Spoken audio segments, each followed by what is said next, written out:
सफलता आपका परिचय दुनिया के सामने कराएगी और असफलता दुनिया का परिचय आपसे करा देगी।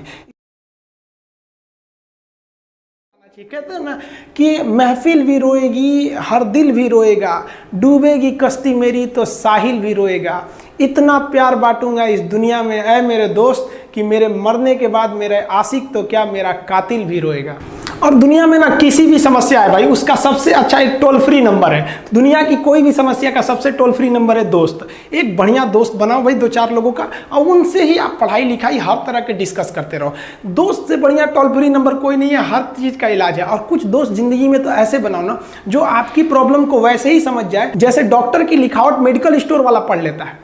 और एक बात और, ये जो अच्छी किताबें होती हैं और अच्छे दोस्त होते हैं ना, जल्दी समझ में नहीं आते हैं, लेकिन इसलिए दोस्ती बहुत अच्छे सोच समझ के कीजिएगा। क्योंकि कहा जाता है कि एक आम 10 आम को सड़ा सकता है, लेकिन 10 अच्छा आम एक सड़े हुए आम को कभी ठीक नहीं कर सकते हैं। इसलिए अगर आपको कोई आपके सर्किल में, कोई आपके करियर में कोई बाधा आता है तो तुरंत बाहर कीजिए, उनसे कोई इग्नोर मत कीजिए। जिंदगी जो है ना वो एक एग्जाम की तरह है, और इस एग्जाम में ना ज़्यादातर लोग फेल हो जा रहे हैं। क्यों फेल हो रहे हैं? क्योंकि वो एक दूसरे का नकल कर रहे हैं और उनको पता ही नहीं है कि सबका क्वेश्चन पेपर अलग है, इसीलिए फेल हो रहे हैं। तो जिंदगी में सबकी समस्याएं अलग होती हैं। आप दूसरे की समस्या से केवल साहस ले सकते हैं, उसका तरीका नहीं अपना सकते। हिम्मत बनाए रखिए कि नहीं, हमें भी इस सफलता को पाना है। और ये जिंदगी जो है ना एक अजीब सी रेस है यार, समझ में नहीं आता है। अगर तेज भागिएगा तो आपके अपने पीछे छूट जाएंगे, और धीमे दौड़िएगा तो आपके अपने ही आपको पीछे छोड़ के चले जाएंगे। इसलिए जिंदगी की रफ्तार इतनी बनाए रखो यार कि भले दुश्मन आगे निकल जाए लेकिन एक दोस्त पीछे नहीं छूटना चाहिए। अपने ज़िंदगी में हौसला बना के रखिए।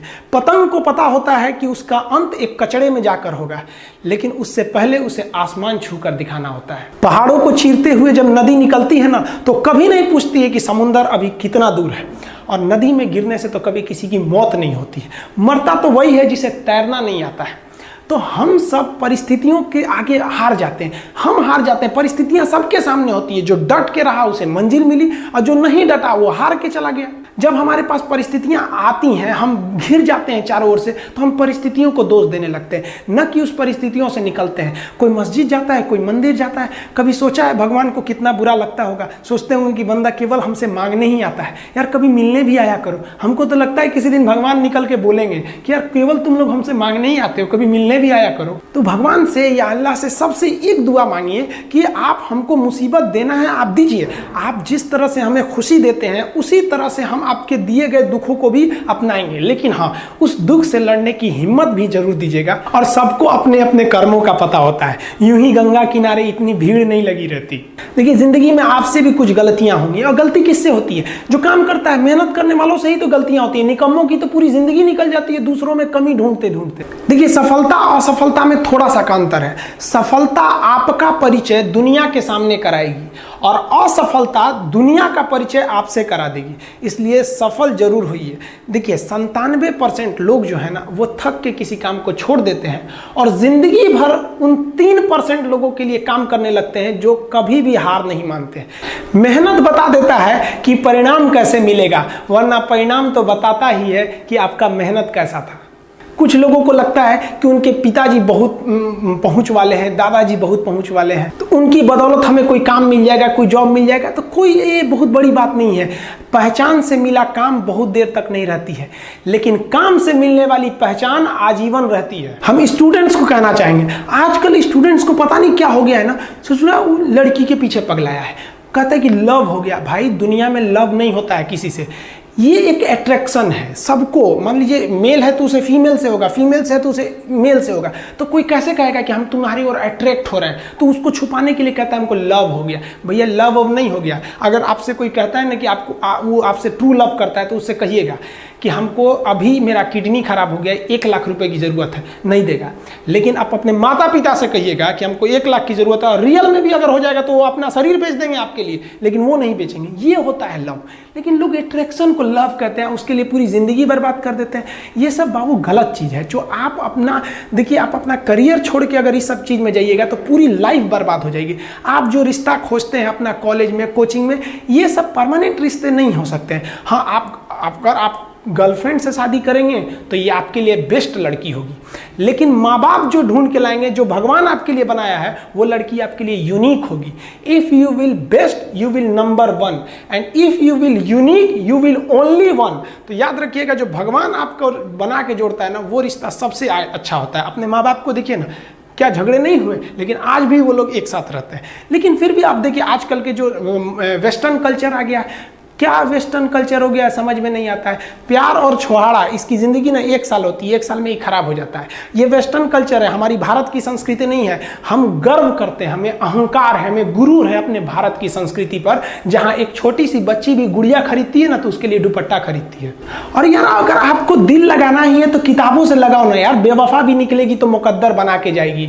दिन ना सबके लिए 24 घंटा का होता है, ऐसा नहीं है कि आपको अलग से वक्त मिलेगा, लेकिन इसी 24 घंटे में किसी को प्यार करके पति बनने का शौक है तो किसी को मेहनत करके करोड़पति बनने का शौक है। तो आप डिसाइड करिए आपको क्या बनना है, क्योंकि बरसों बाद जब लोग ये मिलेंगे ना आपसे तो ये नहीं पूछेंगे कि कितनी गर्लफ्रेंड है, लोग पूछेंगे कमाता कितना है, हैसियत कितनी है तुम्हारी। ये दुनिया का उसूल है कि लोग कभी भी आपसे खैरियत नहीं, आपकी हैसियत पूछते हैं। लोग एक दूसरे से वादा करते हैं कि तुम्हारा जिंदगी भर साथ निभाएंगे, कोई किसी का साथ नहीं निभाता है। लोग अर्थी और जनाजा भी ले जाते हैं ना 2 कदम, तो कंधे बदल बदल के ले जाते हैं, जबकि पता है कि आखिरी मुलाकात है। और लोग यहाँ कंधा बदल बदल के ले जा रहे हैं और लोग वादे कर रहे हैं कि जिंदगी भर साथ निभाएंगे, कोई साथ नहीं निभाता है। हम आप सब लड़का लड़की से कहना चाहेंगे कि अभी वक्त है, अभी सर झुका के पढ़ लीजिए।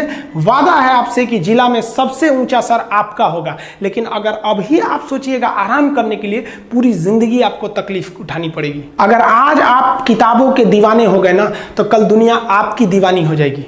किसी ड्रीम गर्ल के लिए ना अपने माँ बाप के ड्रीम को कभी नहीं छोड़ना चाहिए। आप लोग जो सोचते हैं ना इधर उधर, वो खुशी तो आप लोगों ने कभी देखा ही नहीं। कोई स्टूडेंट अभी तक खुशी नहीं देखा। हम आपको व्यक्तिगत बताते हैं।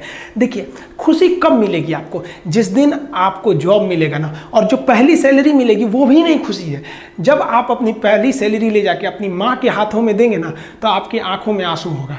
आप याद करेंगे कि जिस माँ की उंगलियों को पकड़कर हमने चलना सीखा, आज उसको हमने अपनी पहली कमाई दिया है। और जब कमाने लगेंगे ना तब समझ में आएगा कि लाखों रुपए की अहमियत कुछ नहीं है, वो 1 रुपए के आगे जब माँ स्कूल जाते वक्त दिया करती थी। और गौर से देखा करो अपने माँ बाप के आंखों में, ये वो आईने होते हैं जिसमें बच्चे कभी बूढ़े नहीं होते। देखिए जीवन में ना अपने अंदर से अहंकार बिल्कुल निकाल दीजिएगा। अहंकार बहुत ही खराब चीज है। कहते हैं कि अहंकार में इंसान को इंसान नहीं दिखता, छत पे चढ़ जाओ तो खुद का मकान नहीं दिखता। अहंकार नहीं करना चाहिए। छत को बहुत गुरूर था छत होने का, 1 मंजिल और बनी और छत फर्श हो गया। अहंकार कभी नहीं कीजिएगा। तूफान ज्यादा होती है तो कश्ती डूब जाती है, और घमंड ज्यादा हो जाती है तो हस्ती डूब जाती है। जिस दिन आपको घमंड होने लगे ना अपने आप के ऊपर कि हम बहुत बड़े हो गए हैं, हम बहुत पढ़ लिए हैं, हम बहुत सक्सेसफुल मैन हो गए, हम बहुत बड़े बिजनेसमैन, हम बहुत, मतलब जिस दिन आपको घमंड हो गया ना उस दिन आप शमशान घाट में जाके देखिएगा आपसे नायाब लोग, आपसे अच्छे अच्छे लोग वहां खाक बन गए। दुनिया में ना किसी से जलन नहीं रखनी चाहिए। देखिए माचिस जो होता है ना दूसरे को जला देता है, लेकिन कभी माचिस को देखें वो खुद को भी जला लेता है। अतः अगर आप दूसरे की बुराई करेंगे, दूसरे के पीछे रहेंगे ना तो इसमें आपका लॉस होगा। और अगर आपकी कोई बुराई कर रहा है ना तो आपको खुश होना चाहिए कि आप आगे बढ़ रहे हैं। बुराई उसी का लोग करते हैं जो आगे बढ़ रहा होता है। जो पहले गिरा हुआ है उसकी लोग क्या बुराई करेंगे।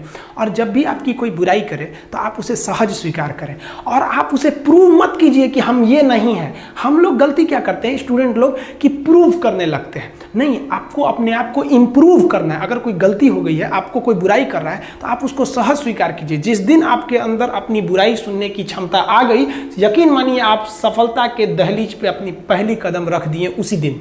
लोहा जो होता है ना उसे कोई नहीं तोड़ सकता है, लेकिन उसी लोहे के अंदर का जो जंग लग जाता है ना, धीरे धीरे दीमक की तरह उस लोहे को खदड़ते जाता है। इसलिए अपने अंदर अहंकार को मत लाने दीजिएगा। लोग कहते हैं ना कि अहंकार बुरा है। जीवन में हम जो अनुभव किए हैं, अहंकार से भी खराब चीज होता है गुस्सा।